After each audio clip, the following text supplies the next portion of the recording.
열왕기하 18장 13절에서 16절 말씀입니다. 하나님의 말씀을 경청하여 주십시오. 히스기야 왕 제14년에 아수르의 왕 사네립이 올라와서 유다 모든 견고한 성읍들을 쳐서 점령하매 유다의 왕 히스기야가 라기스로 사람을 보내어 아수르 왕에게 이르되 내가 범죄하였나이다. 나를 떠나 돌아가소서. 왕이 내게 지으시는 것을 내가 당하리이다 하였더니 아수르 왕이 곧 은 300달란트와 금 30달란트를 정하여 유다 왕 히스기야에게 내게 한지라. 히스기야가 이에 여호와의 성전과 왕궁 곳간에 있는 은을 다 주었고 또 그때에 유다 왕 히스기야가 여호와의 성전문의 금과 자기가 모든 기둥에 입힌 금을 벗겨 모두 아수르 왕에게 주었더라. 아멘. 이 말씀을 가지고 우리가 함께 은혜를 나누기를 원합니다. 먼저 기도하겠습니다. 하나님 아버지, 이 시간 세상에 속한 모든 것들을 주님의 십자가 앞에 내어놓고 오직 주님의 말씀을 기다립니다. 주님께서 친히 우리에게 찾아오셔서 말씀하여 주옵시고 주님의 사랑과 긍휼, 자비를 풍성하게 경험하는 복된 시간 되게 하여 주옵소서. 부족한 사람의 죄와 허물은 십자가 보혈로 덮어주시고 오롯이 주님의 십자가만이 드러나는 시간 되게 하여 주옵소서. 감사드리오며 예수님의 이름으로 기도드립니다. 아멘. 대형 박물관에 가면요, 아수르 왕 사네립의 행적을 기록한 이 점토로 되어 있는 육각형 기둥이 있습니다. 38cm 높이에 폭은 14cm 정도 되는 크지 않은 그런 육각형 점토 기둥인데요. 그걸 테일러 프리즘이라고 그렇게 부릅니다. 이 테일러 프리즘에 보면 이런 내용이 있습니다. 히스기야가 내게 복종하지 않았으므로 그의 강력한 도시, 성체, 마을 46곳을 포위하였고 흑경사로와 성벽 파괴용 해머를 이용한 후 보병으로 공격해 정복하였다. 이 기록은 산헤립이 히스기야 왕을 침공한 때 주전 701년에 제작된 기록입니다. 주전 701년은 테일러 프리즘을 통해서 보듯이 역사적으로 매우 중요한 시기였습니다. 그리고 이 테일러 프리즘에 있는 내용이 바로 오늘 봉독한 말씀과 일치하는 겁니다. 그런데 오늘 이 말씀을 우리가 연대기적으로 이해하려고 하면 사실은 복잡한 문제가 있습니다. 열왕기하 18장 13절부터 20장 끝 21절까지의 내용을 시간 흐름대로 기록되었느냐 그렇지 않느냐 하는 것이 사실 신학적으로 그다지 논란은 되지 않습니다만 초창기에는 아마 논란이 되었을 것입니다. 지금은 그다지 논란이 되지 않습니다. 열왕기 18장에서 20장까지 이사야서 36장에서 39장까지를 보면 거의 내용이나 순서에서 같습니다. 이걸 근거로 해서 시간 순서로 기록되었다라고 단정짓는 일부 학자들도 있습니다. 하지만 이 대부분의 학자들은 이 열왕기하 18장 13절부터 20장 21절까지 이 내용이 시간 순서대로 정리된 것이 아니다라고 공통적으로 입을 모읍니다. 많은 이야기를 할 수 있지만 이 시간에는 말씀을 통해서 은혜를 나누는 시간이니까 제가 다만 가장 대표적인 근거로 옥스퍼드 주석의 내용을 여러분들에게 그대로 한번 읽어드리겠습니다. 히스기야는 29년을 통치했는데 그가 생명 연장 이후에 15년을 더 통치하였다면 18장 13절의 히스기야 14년은 그의 발병 시점과 일치한다. 이것도 사실은 설명이 필요합니다만 지금은 그냥 넘어갑니다. 그런데 18장 14절에서 16절은 히스기야가 아수르의 1차 침공 당시 상납금을 바칠 때 돈이 모자라 성전과 왕궁의 문과 기둥의 입힌 금을 벗겨 바친 것으로 증거하는 반면 20장 12절 13절은 왕궁의 보물고에 은금이 많았던 것으로 증거한다. 따라서 18장 13절에서 20장 21절까지의 언급된 사건들을 연대기 순으로 정리하면 첫 번째, 히스기야의 발병과 15년 생명 연장. 두 번째, 히스기야의 실수, 바벨론 사절단 앞에서 자랑과 교만. 세 번째 아수르의 제1차 유다 침공, 네 번째 아수르의 제2차 유다 침공으로 정리할 수 있다. 이렇게 주석이 바로 달고 있습니다. 이 부분 저와 여러분들이 앞에 거는 잘 기억을 못 하셔도 괜찮은데요. 18장 13절에서 20장 21절까지를 보면 이 네 가지 순서로 되어 있다는 것입니다. 이렇게 보면 뒤에 있는 말씀들이 먼저 20장에 있는 말씀들이 사실은 먼저 역사적으로 일어난 사건이고 이 18장 19장 내용은 뒤에 일어난 사건이라는 것입니다. 이걸 꼭 염두에 두면 좋겠는데요. 이렇게 네 가지 사건을 시간 순서대로 꼭 봐야지 되느냐? 아니 성경에 쓰여진 대로 보면 되지. 성경에 쓰여진 대로 보셔도 좋습니다. 하지만 시간 순서대로 보게 되면 거기에 더 깊은 의미가 담겨 있습니다. 히스기야의 더 깊은 회개를 제대로 이해할 수 있습니다. 이제 이 시간 순서대로 18장 13절 이후의 이야기를 우리가 함께 더듬어 보면서 히스기야의 삶에 있었던 더 깊은 회개, 그걸 함께 생각해 보겠습니다. 이 히스기야를 이해하려면 그의 아버지 아하스부터 알아야지 되는데요. 우리가 지난주에 살폈듯이 아하스 왕은 친아수르 정책을 썼습니다. 아하스 왕은 아수르를 대항하는 아람 북이스라엘 동맹에 가담하지 않지요. 그리고 오히려 친아수르 정책으로 아람과 북이스라엘의 멸망을 초래하는 장본인이 되었습니다. 이때 이사야 선지자가 활동하면서 아하스에게 충고와 조언을 아끼지 않았지요. 하지만 이 아하스 왕은 이사야의 충고와 조언을 무시한 채 친아수르 정책과 종교 혼합 정책을 펼쳤습니다. 그런 가운데에 하나님의 진노의 심판을 초래했지요. 다행스러운 일은 아하스의 아들 히스기야는 아버지 아하스와 달랐다는 사실입니다. 열왕기하 18장 3절에서 6절을 보면 히스기야 왕을 이렇게 평가합니다. 히스기야가 그의 조상 다윗의 모든 행위와 같이 여호와께서 보시기에 정직하게 행하여 그가 여러 산당들을 제거하며 주상을 깨뜨리며 아세라 목상을 찍으며 모세가 만들었던 놋뱀을 이스라엘 자손이 이때까지 향하여 분향함으로 그것을 부수고 느우수단이라 일컬었더라. 히스기야가 이스라엘 하나님 여호와를 의지하였는데 그의 전후 유다 여러 왕 중에 그러한 자가 없었으니 곧 그가 여호와께 연합하여 그에게서 떠나지 아니하고 여호와께서 모세에게 명령하신 계명을 지켰더라. 이렇게 히스기야를 평가합니다. 이 평가는 히스기야 삶 전체를 놓고 하는 평가입니다. 여기서 우리가 주목해야 할 것은 5절에 이스라엘 하나님 여호와를 의지했다 하는 거지요. 그리고 6절에 놀라운 것은 그가 여호와께 연합하여라고 되어 있습니다. 사랑하는 성도 여러분, 여호와 하나님과 연합하는 삶을 살고 있습니까? 히스기야가 어떻게 여호와를 의지하며 살았기에 이 여호와와 여호와께 연합했다라고 하는 이런 평가를 할 수가 있을까요? 히스기야는 다윗에 비견되는 다윗 다음으로 신앙적으로 모범을 보이는 왕이었습니다. 역대하 29장에서 31장을 보면 히스기야 왕은 그때까지 제대로 지켜지지 않았던 유월절을 지키면서 신앙개혁과 부흥을 이끌었습니다. 그러면 히스기야가 항상 이처럼 하나님을 의지하는 모범을 보였을까요? 우리가 성경을 보면 알 수 있듯이 제 아무리 신앙적으로 탁월한 모범이 되는 사람일지라도 꼭 반드시 실수가 있기 마련입니다. 히스기야 같은 경우에도 아버지가 펼쳤던 친아수르 정책을 반대하면서 신앙개혁 운동을 일으켰지요.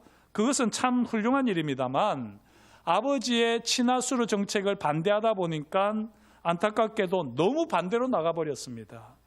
그래서 이사야 선지자는 이 반복해서 애굽도 심판의 대상이다, 도울 힘이 없는 애굽을 의지하지 말라 예언을 합니다. 무슨 말씀입니까?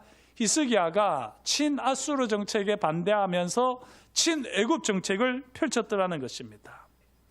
이 친애굽 정책을 쓴 것은 결코 잘못했다고 보기에는 어렵습니다.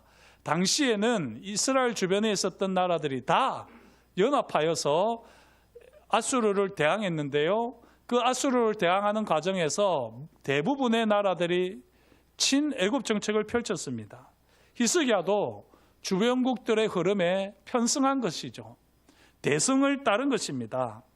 이런 히스기야를 하나님께서는 쳐서 열왕기하 20장에 죽을 병에 걸리도록 하셨습니다.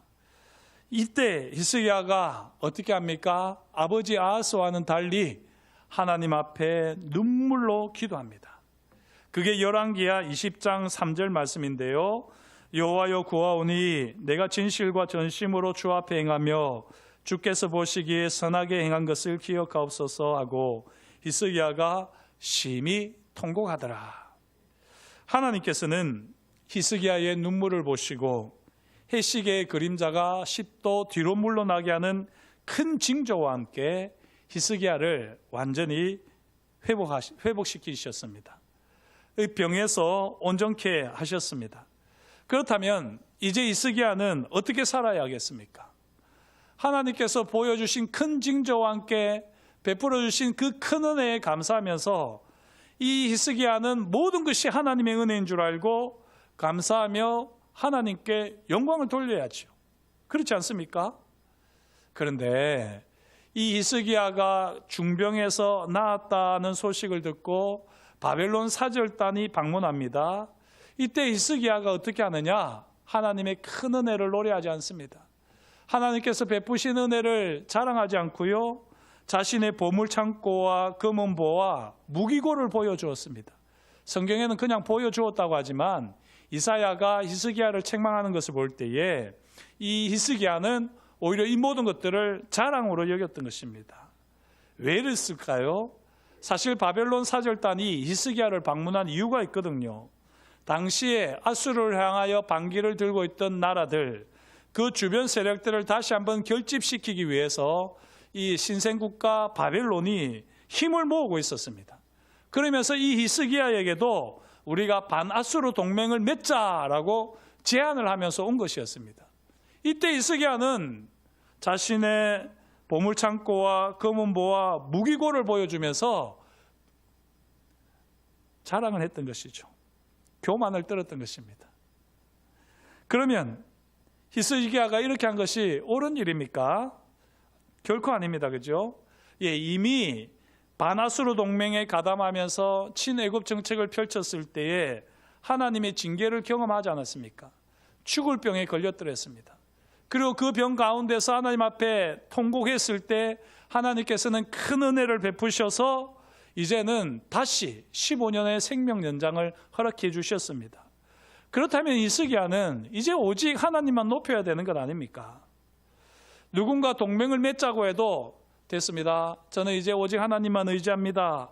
라고 하면서 독자 노선을 주장했었어야 합니다. 목사님 참 너무 순진한 얘기 아닙니까? 이렇게 말씀하실 수 있습니다. 예, 역사적으로 또 국제 정치 역학으로 보게 되면 저의 이런 주장은 조금 유치한 주장일 수 있습니다. 설령 그렇다 할지라도 히스기야가 하나님께로부터 받은 은혜, 그 큰 증거를 경험했다면 히스기야는 다르게 행동을 했었어야지 됩니다.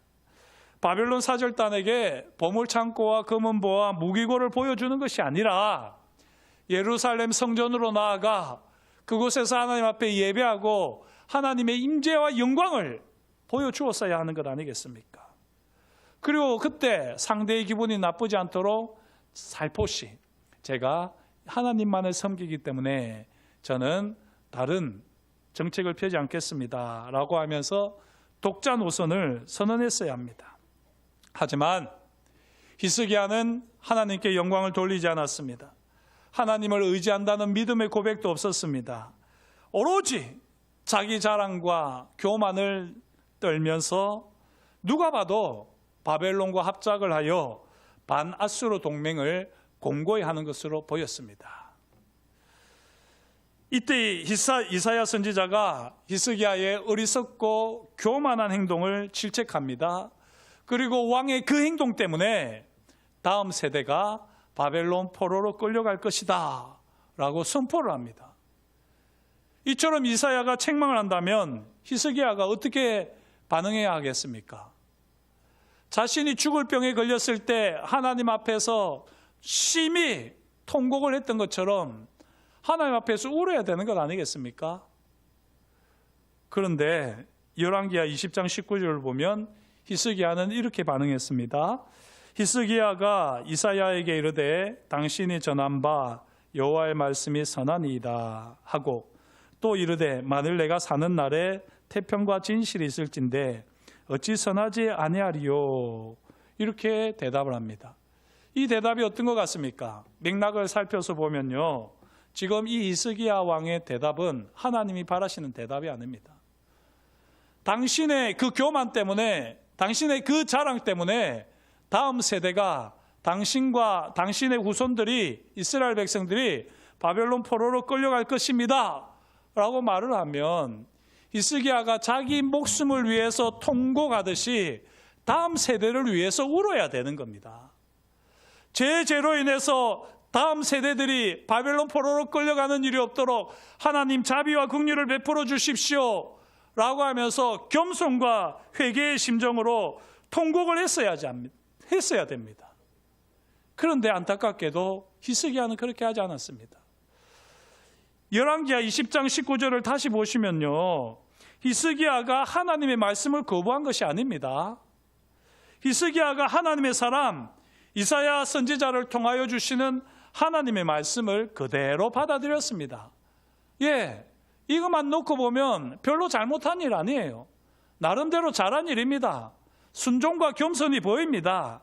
하지만 이런 히스기야의 태도와 반응이 하나님이 원하시는 정답은 아니라는 겁니다. 히스기야는 더 깊은 회개를 하며 하나님 앞에 통곡했어야 합니다. 자신의 경솔함과 어리석음으로 다음 세대가 당할 심판을 괴로워하며 통곡했어야 합니다. 하지만 안타깝게도 히스기야에게는 더 깊은 회개가 없었습니다. 이 일로 말미암아 주전 701년 오늘 봉독한 말씀처럼 아수르 왕 사네립이 예루살렘을 치러 왔습니다. 앞에서 말씀드렸지요. 테일러 프리즘의 내용을 보면 도시와 성체를 포함하여 46개의 마을이 초토화되었습니다. 성전과 보물창고에 있던 금은보화는 모두 아수르 왕 사네립에게 공물로 바쳐야만 했습니다. 이제 히스기야는 정신이 바짝 들지 않았겠습니까? 하나님께서 지키시지 않으시면 내가 가지고 있는 모든 것이 잠시 잠깐의 영광뿐이로구나. 그토록 자랑하는 금은보화, 힘과 권력까지 하나님께서 지키시지 않으시면 아무것도 아님을 철저하게 경험하지 않았겠습니까? 더욱이 살아생전에 백성들의 탄식과 고통의 소리, 강대국의 포로로 끌려가는 비참한 모습을 히스기야가 직접 목격했습니다. 그리고 이 일을 통해서 장차 다음 세대가 바벨론에게 포로로 끌려갈 일이 얼마나 비참한 일인지를 히스기야가 깨달았습니다. 하나님 앞에서 겸손해야 함을 진짜로 뼈저리게 경험했습니다. 그러면 히스기야가 어떻게 해야 됩니까? 더 깊은 회개를 해야지요. 그런데 여전히 더 깊은 회개를 하지 못합니다.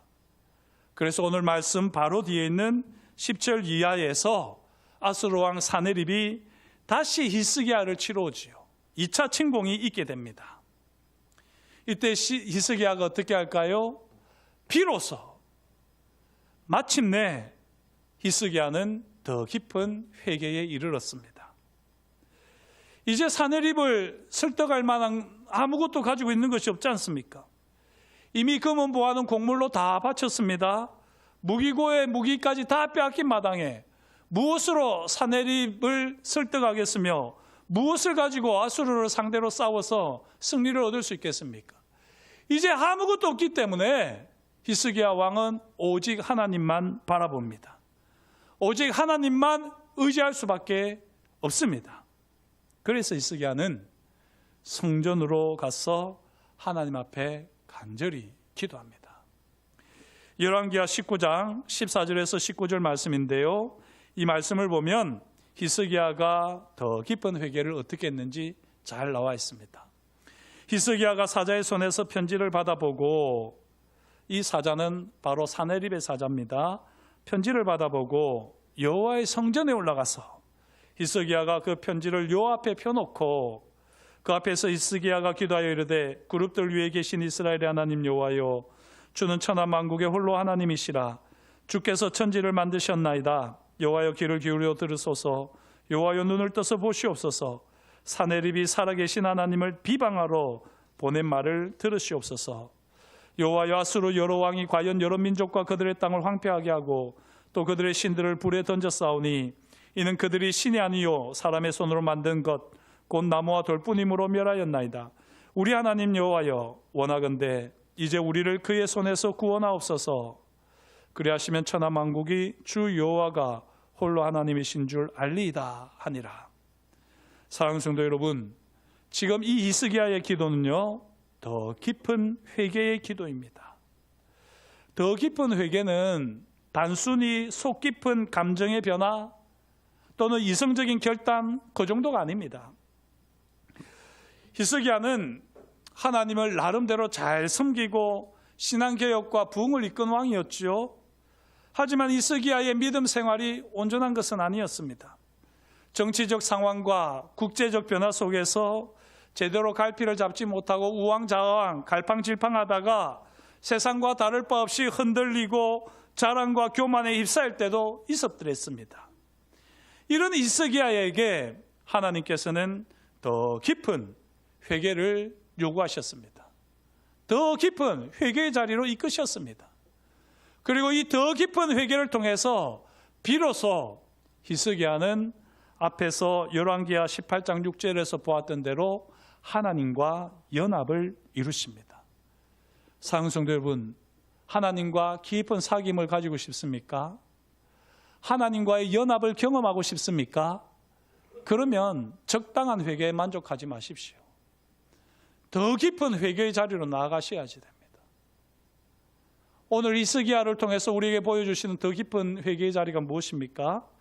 더 깊은 회개는 여호와의 성전으로 올라가는 것입니다. 힘들고 어려운 상황이 있을 때 여호와의 성전으로 올라가는 겁니다. 여기 여호와의 성전은 하나님의 임재를 구하는 것과 다르지 않습니다. 더 깊은 회개의 자리는 바로 하나님의 임재를 구하는 자리입니다. 더 깊은 회개는 현재의 상황을 정직하게 여호와 앞에 펴놓는 것입니다. 내가 아무것도 할 수 없사오니 하나님 지금 이 상황을 보십시오. 제가 아무것도 할 수 없사오니 오직 하나님만 의지합니다 라고 하면서 상황을 그대로 정직하게 펼쳐놓는 것, 이게 더 깊은 회개의 자리입니다. 더 깊은 회개는 여호와께서 천하 만국의 홀로 하나이심을 고백하는 자리입니다. 더 깊은 회개는 하나님을 비방하는 소리에 괴로워하는 겁니다. 이게 중요한데요, 내가 하나님 앞에서 죄와 허물을 고백했다, 그것도 회개 맞습니다. 하나님이 기뻐하십니다. 그러나 그 정도에 우리가 그치면 안 됩니다. 나의 죄와 허물로 인해서 지금 수많은 사람들이 잊고 있는 악영향, 나로 인해서 피해보고 있는 사람들, 나의 교만과 어리석음으로 인해서 지치고 깨어지고 상해서 괴로워하고 있는 심령들, 그 사람들을 보면서 하나님 앞에 더 깊은 회개를 해야지 그게 진짜 하나님의 마음을 시원케 하는 것입니다. 더 깊은 회개는 천하 만국이 저 여호와가 홀로 하나님이신 줄 알도록 우리를 구원하소서 하는 기도입니다. 단지 나를 살려주십사 하는 게 아니라, 단지 나를 이제 이 괴로움에서 구원해달라는 것이 아니라 오직 주 여호와가 홀로 하나님이신 줄 알도록 하나님의 영광을 위하여 내게 구원을 나타내소서 하는 것이 더 깊은 회개의 자리에서 하는 기도입니다.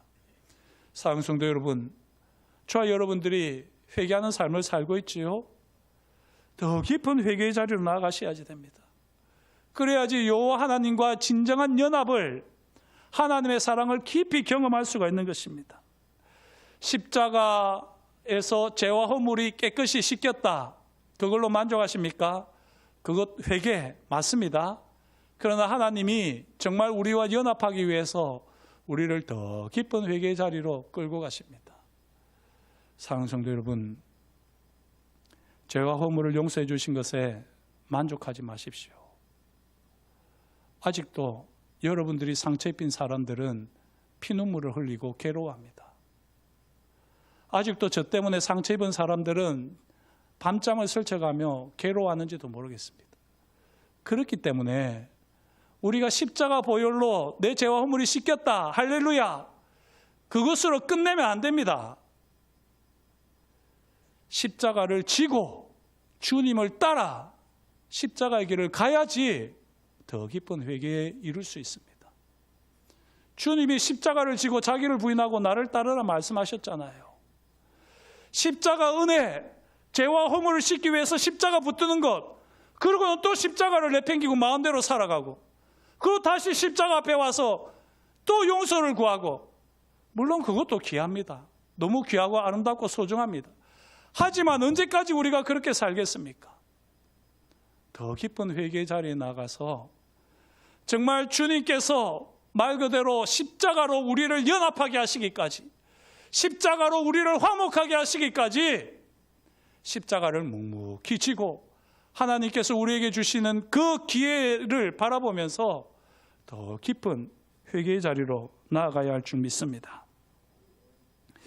우리의 죄와 허물을 자백하는 수준을 넘어서 우리로 말미암아 빚어진 고통과 슬픔, 탄식과 눈물을 흘리는 다음 세대를 바라봐야지 됩니다. 무너진 예배, 가려진 하나님의 영광과 예배 은혜를 구하는 더 깊은 회개의 자리로 우리는 나아가야 합니다. 그때 비로소 우리는 하나님과 연합하게 되는 더 깊은 회개를 진정으로 경험할 것입니다. 사랑하는 성도 여러분, 십자가를 지고 주님을 따르는 더 깊은 회개의 삶을 살아가시기를 간절히 축복합니다.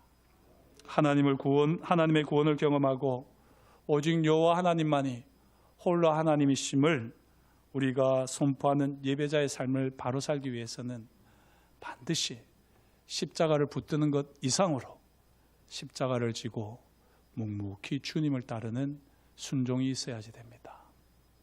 우리가 그렇게 할 때 하나님께서는 우리와 연합하시고 주님과 동행하는 기쁨, 즐거움, 능력을 경험케 하실 줄 믿습니다. 기도하겠습니다. 하나님 아버지, 주님께서 저희에게 말씀하여 주시니 감사합니다. 우리의 삶의 자리를 돌아봅니다. 하나님, 우리로 인하여서 우리 다음 세대가 고통과 슬픔, 탄식의 자리에 머물지 않도록 하나님, 우리를 새롭게 하여 주옵소서.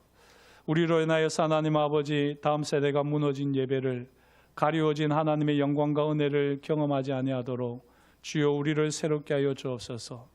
하나님 아버지, 우리의 죄와 허물이 씻겨진 것으로 만족하지 않게 하여 주옵시고, 우리의 이 나쁜 영향력이, 악영향이 다음 세대에게, 지역사회에 흘러가지 않도록 더욱더 주님의 십자가 붙들고 십자가 주고 십자가 지고 주님을 따르며 주님의 보혈이 흘러 생명이 되기까지, 다음 세대를 살리고 지역사회를 살리기까지 끝까지 더 깊은 회개의 삶을 살아가는 우리 모두가 되게 하여 주옵소서. 그렇게 우리 가운데 일하실 것을 인하여 감사를 드려오며 예수님의 이름으로 기도드립니다. 아멘.